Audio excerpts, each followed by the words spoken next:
What is up guys, Andy Forest Team Editor here, and today I'm giving you guys my first impressions of the Adidas Solar Boost 3.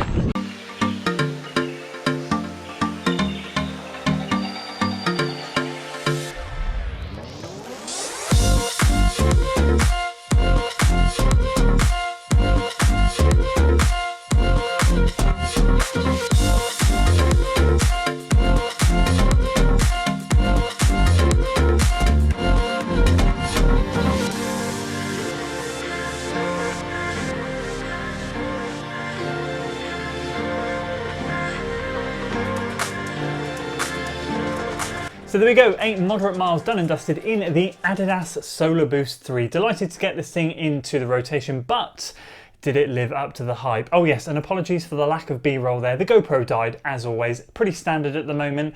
For some reason, it's just not got a long life, even with a new battery. So we'll be sorting that out soon. But today I'm going to be going through with you guys my first impressions of this shoe, but of course before we do that we'll dive into the tech and we'll give you a quick overview of how the shoe is built up. So if you're excited for today's video guys, make sure you give it a like, share it with your friends, subscribe to the channel for weekly running content, and as I said, we'll start with the tech.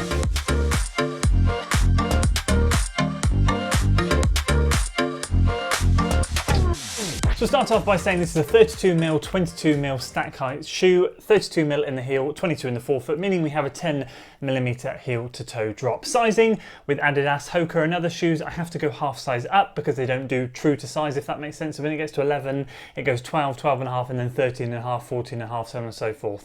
So I've got a UK size at 13.5. And in my size, it has coming at a whopping 399 grams or 14.1 ounces. And what we'll do as always is we'll work away from the heel counter area, talk about that, the tongue, the lacing, the upper, the midsole, and then the outsole. I've got some notes because there's a lot going on in this shoe. And the first thing I'm going to say is this is using prime green, which I think is something that Adidas are using in a lot of their shoes, which is a lot of sustainable, recyclable material is going into it, which is good. Anything like that that's creeping into shoes designs and being used on them is great. Obviously, recycled plastic, stuff like that, anything that can be used by these shoe companies to make the shoe effective and not sort of hinder performance or anything, I'm all for. So that's a great start. We'll start with the heel counter area. Very, very plush bumper padding there. Again, you'll see all of this is adding to the weight as we go through the shoe, but very, very comfy, very nice. Now I bought this shoe for an easy moderate day shoe, so I'm expecting a little bit more cushion, a little bit more weight. Maybe not as much weight as we've got, but you'll see as we go on. We've got some plastic, well, I say plastic, some reinforcements down the heel wings, I'm going to call them here. So kind of from here all the way back to here, and the same this side here, but we have nothing in the back. I'm guessing to stop Achilles rubbing and to be a little bit more flexible there, despite the fact that we have this excess material here which might cause Achilles rubbing. So it's obviously clear down here but reinforced on the sides there. But other than that, very plush, very nice heel counter area. The tongue is excessively big but comfortable, so it is gusseted as you can see in the overlay footage, but it does literally go from one side of the foot all the way around to the other side of the foot, and it literally hugs and wraps over your foot. Now, as I said, because I bought it as an easy moderate day shoe, I do want a bit of comfort, so that's fine by me. The lacing again completes a lovely heel counter tongue and lockdown area. So in that sense, I feel very good with this shoe. It feels very, very nice and comfortable. I got a very solid lockdown, and I'm very, very happy with how that all felt. Laces weren't too short, weren't too long, weren't too stretchy, just kind of bang on in the middle really. Very, very happy. Moving on to the engineered mesh upper.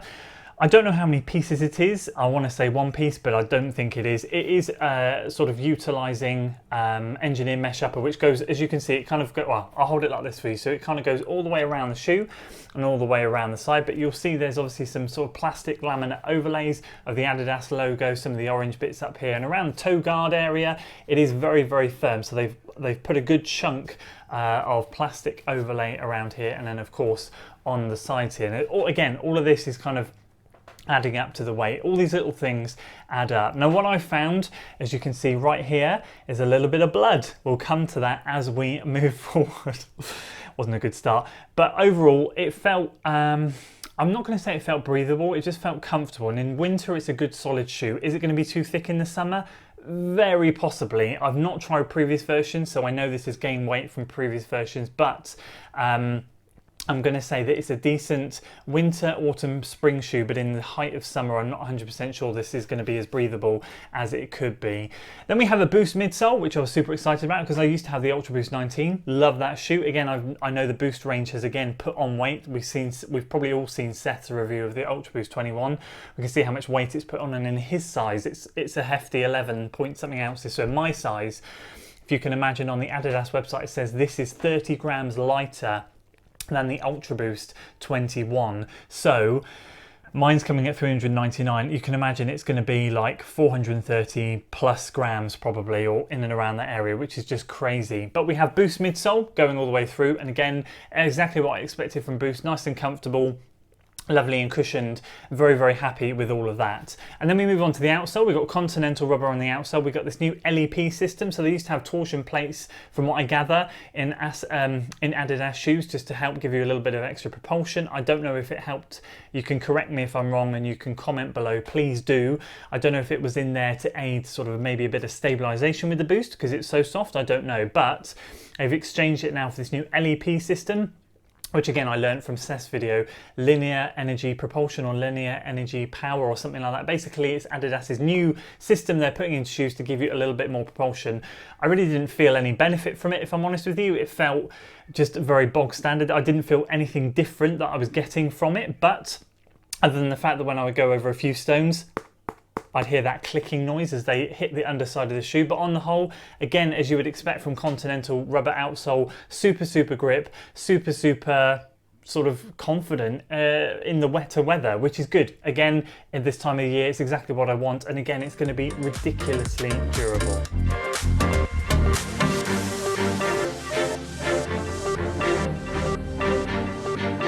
So how did I find the shoe? First impressions, first run, it was good without being spectacular is the best thing that I can say. Exactly like the Vomeros, good without being spectacular. It's definitely going to be an easy day shoe. I'm going to say this straight up now.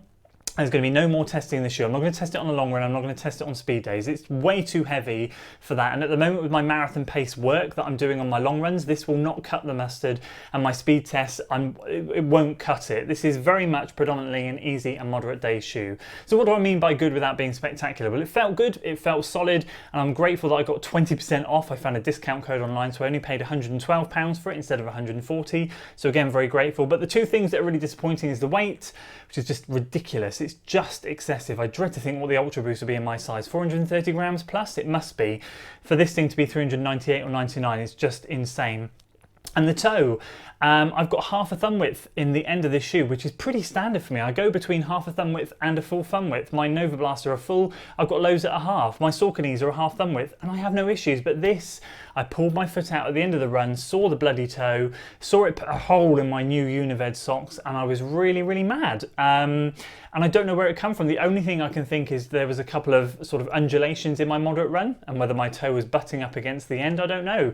My foot didn't feel like it was sliding around. I didn't even notice it had happened. It was one of those surprise shocks when I got it out. So that's going to require a little bit more testing, and I think going at an easy pace, I shouldn't suffer with that. Maybe it was because I was going a little bit faster. Who knows? So it might end up being reserved just for easy day shoes. The upper and everything gave me great comfort. I was very pleased with the build of it. The Boost is exactly what I wanted it to be, nice and soft and cushioned.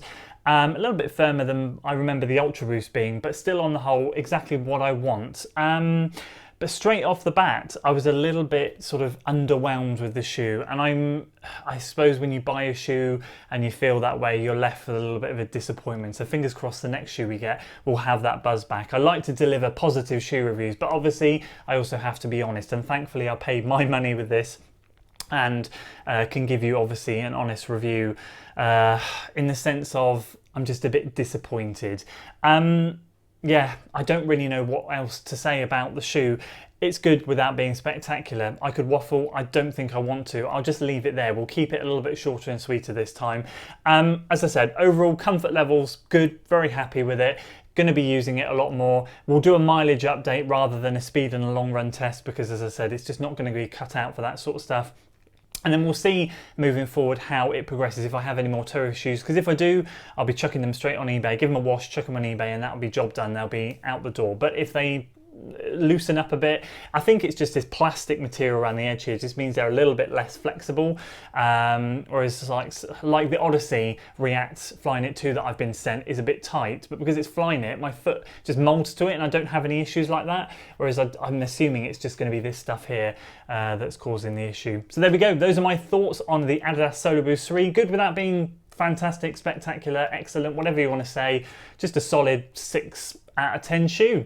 Let me know in the comments below if you've experienced the new Solar Boost, the old Solar Boost, what your thoughts are between the two, or if you have an old Solar Boost that you really do prefer and are now put off by seeing what I've said about this shoe. Let me know and let's get that discussion going. If you enjoyed today's video, guys, make sure you give it a like, share it with your friends, subscribe to the channel for weekly running content, and as always, I'll see you on the next one. Until then.